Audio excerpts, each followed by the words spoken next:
She advocates for school learning support programs and educates on the dangers of drunk driving. In 2019, she started an event planning business with her friend, Dakota Party Slayer. Call them up for Birdie.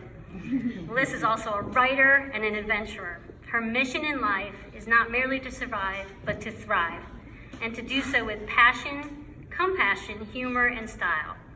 Your mom would be very proud of you, Melissa. It's with great pleasure that we present the 2019 Speak for Thyself Award to Melissa Gates. Hey.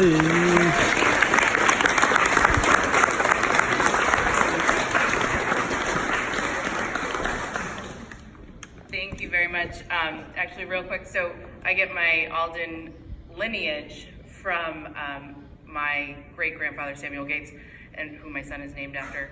And as she mentioned, my mom and my son share a birthday, and then when we were doing our lineage, we found out that Samuel Gates also has the same birthday, so 160 years apart.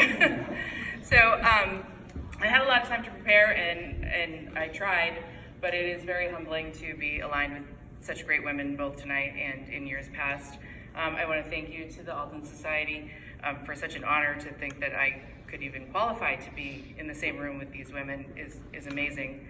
And I was trying to think of how I got here, and I remembered many years ago, I went to a Cher concert with my mother, and Cher said something on stage that kind of stuck with me. She said, "Do everything you can possibly do now." I always went, should I do this? Should I do this? To hell with it. Just do it, because you can always look back and go, I shouldn't have done that.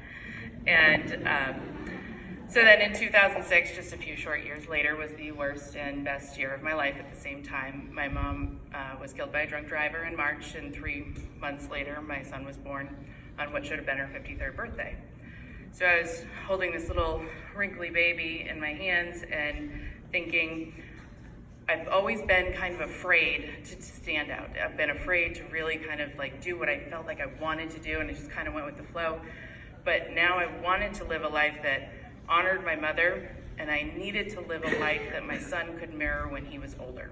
And I found that I really enjoyed giving people some kind of joy. That's what made me really feel good. So when I was thinking about what I was going to say, my best friend, who unfortunately could not be here tonight, she said, you're making this about everybody else. This is your moment. This is about you. And I can appreciate what she said, but the truth is, I wouldn't be here if it wasn't the ability to stand on the shoulders of those who support me. So 5 years ago, I was working midnights. I was trying to raise my son, and I happened to get hired at the Auburn Police Department in New Hampshire.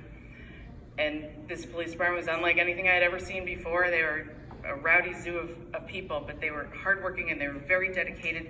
And I just really wanted to show that they had this human side to them that people just seem to forget about police officers. And I lucked out.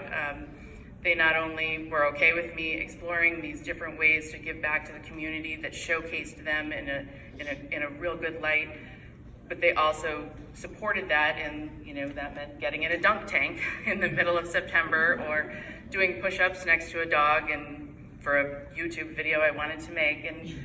But they really have my back, and I'm really lucky to have that job, and I really appreciate having that opportunity. And I have been so loved my whole life. I am so lucky. I have 2 brothers and aunts and uncles and cousins who all give me a perspective that I never get to see, and so I wouldn't necessarily think about it, and therefore it's just a nice piece of advice to always have those people around for different reasons. And we have a good family friend, Paula, who has stepped up and done some great mothering opportunities when my mom couldn't be there, and she also embraced my son as her grandson when he otherwise wouldn't have happened. My best friend Leela, who nominated me, we joke, you bring the tequila and I'll bring the bad decisions, and we kind of alternate those roles, but she has always been the person that has never tried to rein me in when I had this bright idea.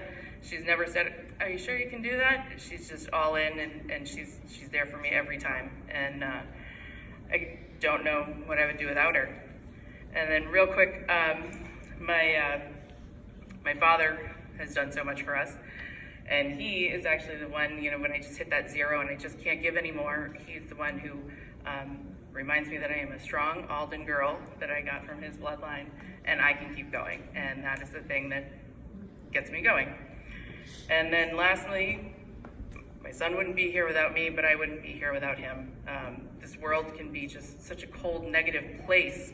And every day I look at him and his innocence, and I just make the decision that I am going to do whatever I can to just give somebody one positive thing for the day. And if that means, going out of my way or giving money or whatever it is, just something that someone can someday hopefully look back and go, oh, I remember this moment, and that's all that I need in life. And